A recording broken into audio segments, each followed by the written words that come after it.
Hi there. This is Swanzey Then and Now, and today's guest is Fred Peters. He is with the East Swanzey Community House, or Swanzey Community House, which is in East Swanzey. Correct. Yes. Yes. And it's got quite a history. I know that the 100th year anniversary is coming up. So that's why it's so exciting that you've had me on today, so Yes. I can talk a little bit about Yeah, that. yeah. So I hope that people will ask questions and want to learn a little bit more I hope about so, this. too. Yeah, yeah. So we're going to start with a few photos. And some of the photos are of the community house and some of the surrounding areas. We're going to also give you a tour of the facility and, again, just talk a little bit about the history of the whole area and some of the things that brought this house about. Sure. One of the things that I'm most proud of is the fact that my relative, my great-grandfather, was one of the original board members or people that established this. So Yes. his name was Elaine. And there's been a lot of lanes involved. When you talk East Swanzey, there's almost always a lane involved. Right. So, Well, yeah. they owned a lot of the property. They did. Yeah. Yeah, and quite a bit. Yeah, so they did buckets. So I just happened to bring in my bucket that was given to me when I was really young by my grandfather, who may have even manufactured this. Sure. And then I also have this. This was just a piece that was left over, I think, from the bucket mills. Yeah. And so it has a picture. Somebody glued a picture on of my grandfather and my grandmother. So Very I'm nice. just Yeah, very that is proud of not these great, things. yeah. Hard to believe that they still exist. But in East Swanzey, they had a lot of mills. They did, They had tanneries. They had a lot of water. And so a lot of that was used for power and different things like that. So yeah, so let's show a few of the photographs. There's a photograph of the Swanzey Community House, and this is just the back of it, but it really hasn't changed all that much. It has not. No. I mean, it's basically the same building that, Yeah. that existed when they built it, almost 100 years ago. And they so. thought a lot about this. So Fred, can you tell me a little bit about some of the things that they wanted to do when they established this building? Sure. So there was a group of citizens that met in the autumn of 1914, and I'm not sure what spurred the meeting. I have a thought on that, but these citizens got together, and their thought was to formulate an organization and have maybe a building where, and I'll read this from some of the original minutes that were there, formed a new corporation to be known as the Swanzey Community House. This corporation was to provide for the carrying on of such activities as shall promote the physical, social, educational, moral, religious welfare of the people of the town of Swanzey, and especially of the young people of the town. And that's what I really like. Yeah, I did too. That's what they're focused on. So they wanted to build character, complete character, religious, physical, moral. They talked about having manual training available for the young people of the day, whether it would be sewing for the girls or maybe carpentry for the boys, that type of thing and all that. But they needed a building to do that. And I think what I think spurred this whole conversation was a Charles Holbrook, who was originally from Swanzey, and there were a lot of Holbrooks in Swanzey as well, and Keene, said that he would like to begin this project with a $5,000 donation, which was quite a sum back in that day of 1914. So the group met. They quickly decided they would incorporate and name a board of directors. They named 9 directors at that time. And by the end of 1914 in December, they had already had their incorporation approved by the state of New Hampshire. That was December 15th. December 17th, the town of Swanzey approved it, so they were officially incorporated at that point. Right, ready to go. Yeah, ready to go. And they spent the year of 1915 canvassing the population, looking for additional money. They were also looking for land where they could construct the building. And there was an offer made by a family called the Blues. It turned out that wasn't where it ended up being, but that was the initial offer. Right. And just let me mention also that the Blues, from what I've seen, owned a lot of property near Swanzey Lake. Okay. I don't know which properties, but the Blue name was a big name there too. They did. But then Dr. Holbrook, I think, might have had something to do with more money. I think so as well, and you'd be surprised if you go through all the notes, the number of gifts that were given. There was one additional $5,000 gift and that was done by Hubert Lane. Oh, it was? Yeah, yeah. Hubert, wow. And Hubert also lived out in California, as had Charles Holbrook. They had moved from Swanzey to California. Charles became a very successful businessman, but Hubert did well, and he also donated $5,000. So now they had quite a bit of money from their canvassing activities to go forward. And in 1916, they arranged for bids to be conducted to build a house, and that the bid that was chosen was by an M.O. Spalding, and I don't know much about him, but they agreed that he would be the person in May of 1916. They did not sign the actual contract with him until October of 1916, but at that time they hoped that he could complete the building by the spring of 1917. And they had chosen some land by then, obviously, and I think Chester Lane had a lot to do with where that land was at the time. So another lane comes into the picture.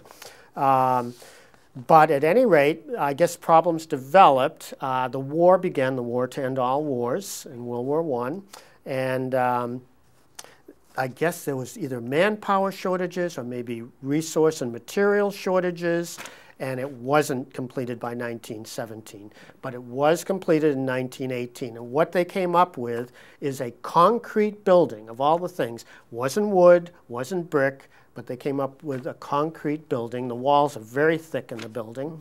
And that was built mostly in 1917, but at a slower pace than they had thought. Had a slate roof to the building, but it was completed in 1918.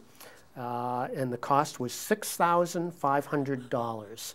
This is a huge building, $6,500. Wow. So it was wonderful that they completed that in 1918. At that point, they said, well, we need to have a dedication.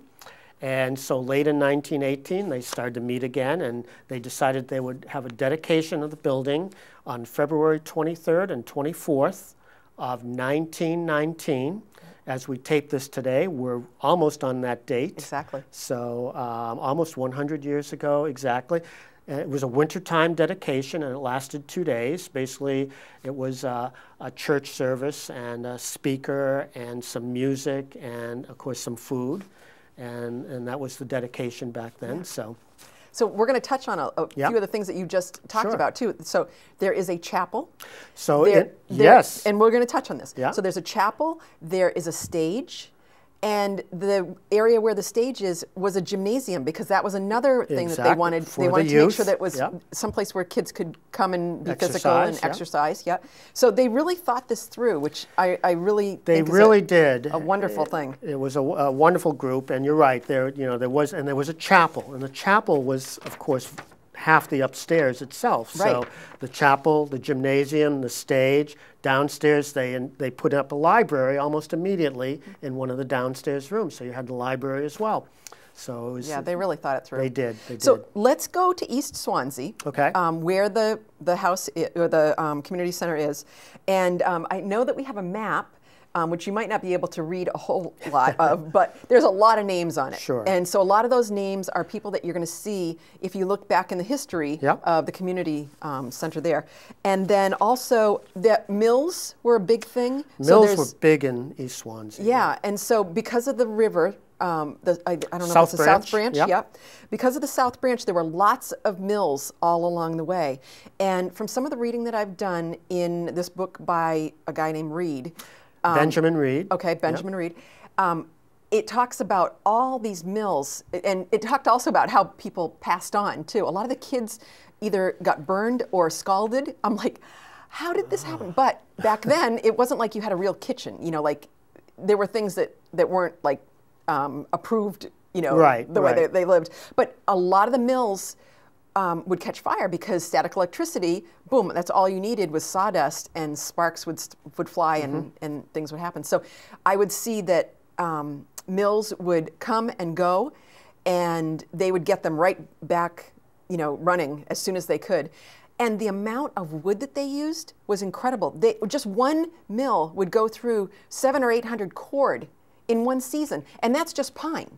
And then they'd have hardwood as well. And so that's what all of these people in this area, I would assume, did. Because if you look at a lot of the houses, they were either stores or they were smaller, like bungalow kind of houses where, you know, it was affordable for somebody to live. So that's, I think, what they were focusing on when they were building this building, is those people that needed some encouragement to socialize. Right. Yeah. And that was exactly right. They were planning to do a lot of that, you know, suppers and things like that, entertainment for the people to get together. You know, in those days, of course, it wasn't as easy to get to Keene to do things. They were more localized, and there certainly wasn't any television or anything. No, and so I think that's another reason why in the 5 little boroughs of Swanzey, you know, they're only by car 5 or 10 minutes away, but by horse or buggy, it was a little bit longer. So you had churches and you had community houses and you had places where people could gather, which were a little bit different than what we have today, because it's just so easy to get to where we want to go now. So let's go for a little tour of the community the community house. So we're going to start in the kitchen, and I love the wood. It's just me.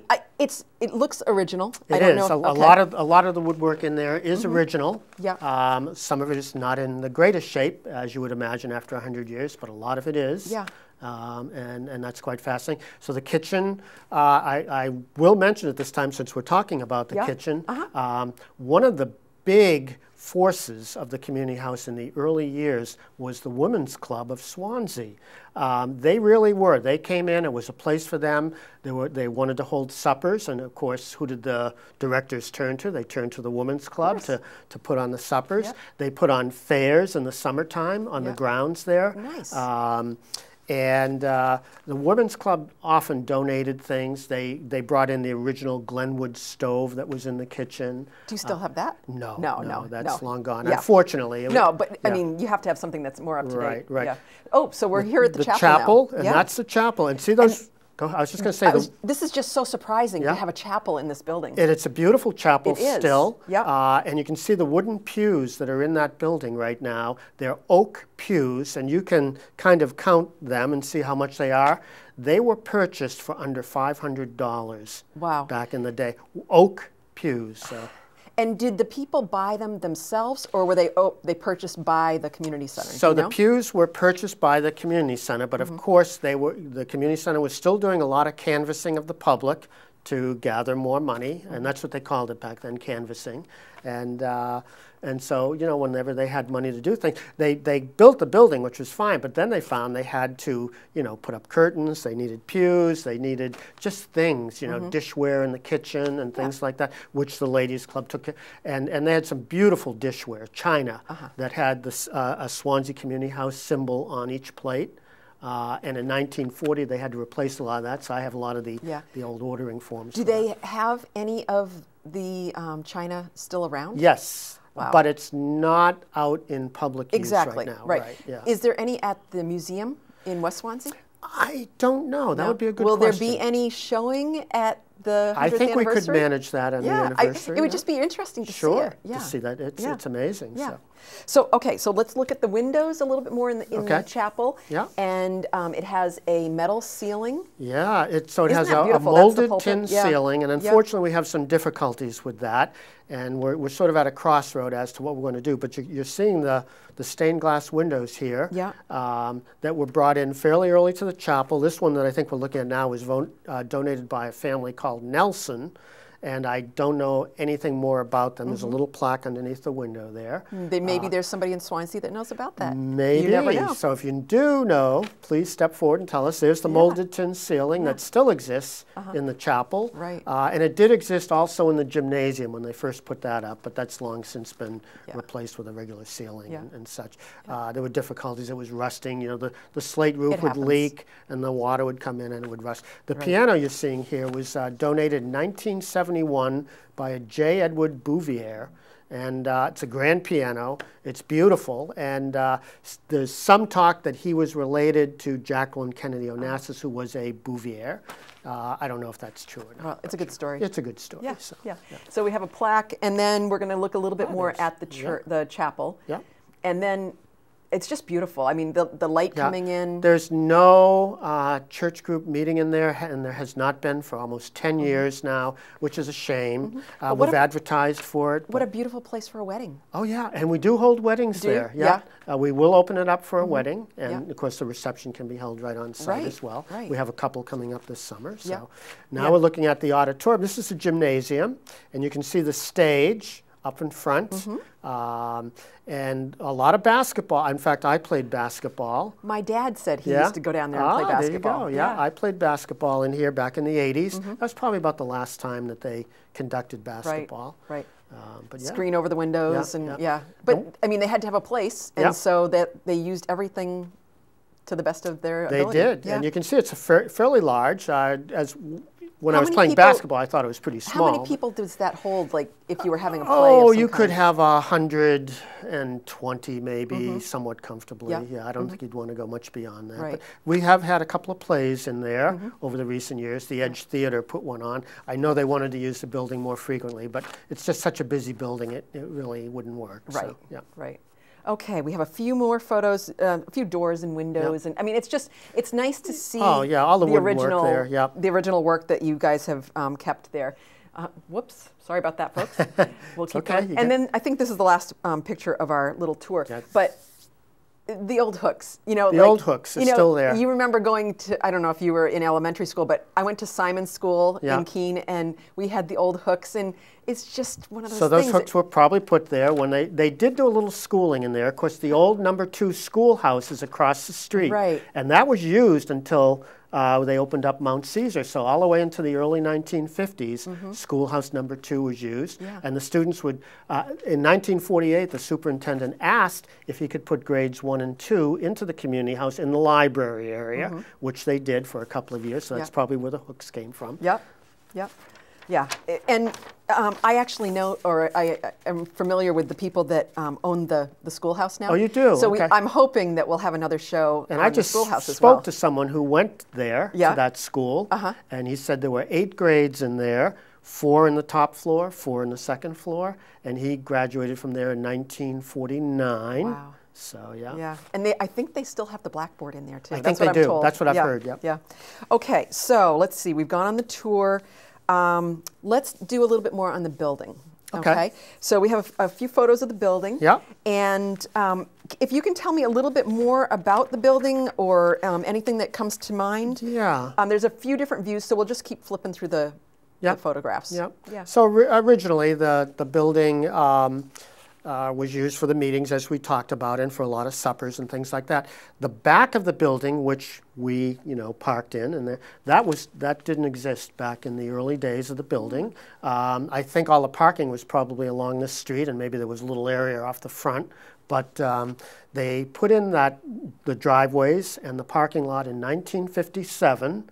They decided to do it, and I think it had a lot to do with the school being there. There was a kindergarten that followed, and then they did asphalt on that area in 1967 for $850.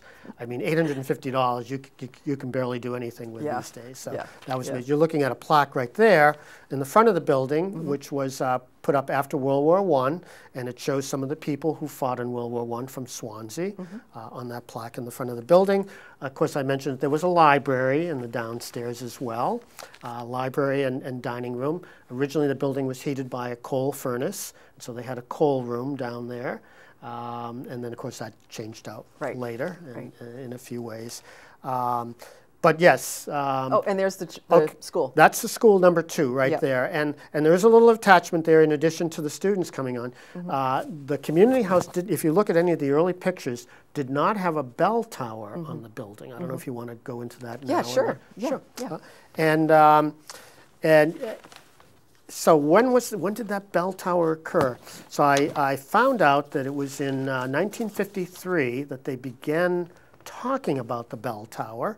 And then in 1954, they had Ivan Ballou, another Ballou, come in. I'm related to them too. Are you really? I'm sorry, go ahead. That's okay. It's great. It's great. Yeah. This is what Swanzey is. It is, yeah. So Ivan Ballou came in and erected the housing for the bell, the tower that's now on the building in 1954, and that was for $385, I believe. He did that. Now the bell, I believe, came from Schoolhouse Number 2. That's a person I spoke to said he thought the bell, which was originally in Schoolhouse Number 2, came over to the community house and was housed in that bell tower in 1954. Wow. So yeah, just fascinating. One of the things, just to go back to, in that backyard, they had talked about putting athletic fields and a tennis court when they first put the building up. They never did do the tennis court, but they did have an old athletic field back there. Was a baseball field, and it used to have a backstop. And I kind of remember that backstop when I first moved into East Swansea, which is almost 40 years ago. So it's no longer there now, and whatnot. But fascinating. Yeah, so, yeah, that's great. So tell me a little bit about the 100th anniversary. We have just a few more minutes. Yep, I appreciate that. We are, obviously, being that this is the 100th anniversary, we're not going to have it in February. It's more fun to have it in the summer months than in February. But August 10th, we are planning to have a 100th anniversary celebration of the building. We are planning on a barbecue. We're planning on a lot of music. We have a couple of bands that are going to come in, kind of country and bluegrass oriented, which will, I think, fit the character of the time and stuff. We'll have, some games maybe for the kids, and we'll do some tours of the buildings. And I think your suggestion of maybe having some of the dishware out, some of the original things, we can do that as well. So it should be a fun time. This is going to be August 10th, and we don't have all the exact plans made at this point, but probably it'll be from around 10 or 11 o'clock in the morning till well into the evening. I don't know if we're going to do something, maybe a dance or something in the evening. I don't know, but it should be a fun time. Hopefully the weather will cooperate. And we'll celebrate the 100th anniversary of the community house. Unique building. It is. And the one thing that I was surprised at, because just to make the assumption that Swanzey owns all of the buildings. Thank you very much for bringing that up. The town of Swanzey does not own the building. They have nothing to do with the building, and they don't give us any support at all. As we go back to 1914, when the group of citizens met, and they formed a directorship of 9 directors at that point in time. That sort of held true. The number of directors has fluctuated over the years, but they're all volunteers. They're generally citizens of Swansea, and they've run the building. And money is a challenge from time to time. One of the good things that we have going for us is a trust which was formed by Samuel Reed, probably about 60 years ago. And with that trust, there's actually quite a bit of interest and dividends created from that. And so that helps in addition to the rental fees that we have to charge. The rental fees are very low. And, but it does help us maintain it. It doesn't give us quite enough to do everything we'd like to do to resurrect the building. But at least it allows us to keep it up to some degree. And I would also like to mention that the building is used quite a bit, not only for anniversaries, birthday parties, receptions, the occasional wedding that families like to rent the building for, but the building is still offered to the youth in sort of a free fashion. We have a lot of Girl Scouts and Boy Scout groups that meet there. There used to be a 4-H group that met there. And so even any organizations that come out and want to have an occasional meeting, will allow that and stuff, and it's for free. So that's wonderful. It's I'm so proud of the community in Swansea, and we're very lucky to have these buildings. And one of the reasons that we are doing this show is called Swanzey Then and Now is because we have all of these buildings, and they have such great uses. And if we don't use them, and we don't keep them up, then they'll be gone somehow. That's true. You're right. And we can name a couple of examples, I'm sure of that. But the community house is certainly one of them. And the one thing that I should say about the town is that because we are considered a charitable group, and that's how we were incorporated with the state back in 1914. And at times we've had a church in there. We've had exemption from taxation. Right. Well, and that's the way you have to do it, though. You have to do it. If we were taxed, we would be gone in no time. Yeah. So, So, you know, I'm really glad that you've been our guest today. Well, I hope that everyone will, you know, keep watching and give us ideas on things that you'd like to see. Thank you again, Fred. This has been wonderful. And I hope people will come out on August 10th. August 10th. Yep. Yeah. Great. So thank you very much, and we'll see you soon. Thank you.